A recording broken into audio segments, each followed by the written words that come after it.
ఈ అమ్మాయి తన శరీరమంతా మేక చర్మం కొవ్వు రాసుకుని కళ్లద్దాలు పెట్టుకుని సముద్రం వైపు నడిచింది. ఆమె లక్ష్యం ఇంగ్లీష్ ఛానల్ను ఈత కొట్టిదాటడం. ఆమె 10 మైళ్లు నేరుగా ఈదింది. కాని ఆమె కోచ్ ఆమె విజయం కోరుకోలేదు. అతను నీవు అని అరిచాడు. కాని ఆమె అతని మాటలు పట్టించుకోలేదు. తన వేగంతో ఈదుకుంటూ వెళ్ళింది. కోచ్ తర్వాత ఒక ఆపిల్ ఇచ్చాడు. ఒకవేళ ఆమె అతని చేతిని తాకితే ఆ ప్రయత్నం విఫలమని లెక్క. అదృష్టవశాత్తు కోచ్ చేయి కదిలి ఆపిల్ నీటిలో పడింది. ఆమె ఆగకుండా వేగం పెంచింది. 10 నిమిషాల తర్వాత కోచ్ ఆమెకు ఒక డ్రింక్ ఇచ్చాడు.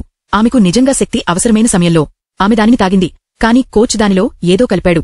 కొద్దిసేపటికి ఆమెకు తలతిరిగి సముద్రంలో స్పృహ కోల్పోయింది.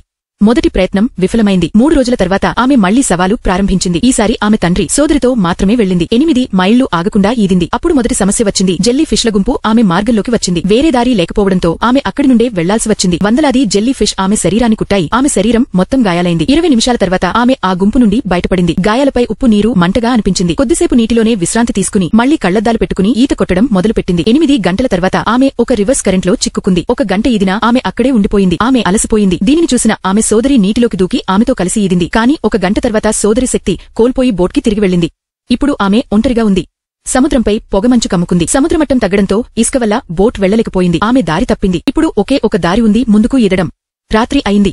13 గంటలు ఈదినా చుట్టూ చీకటి.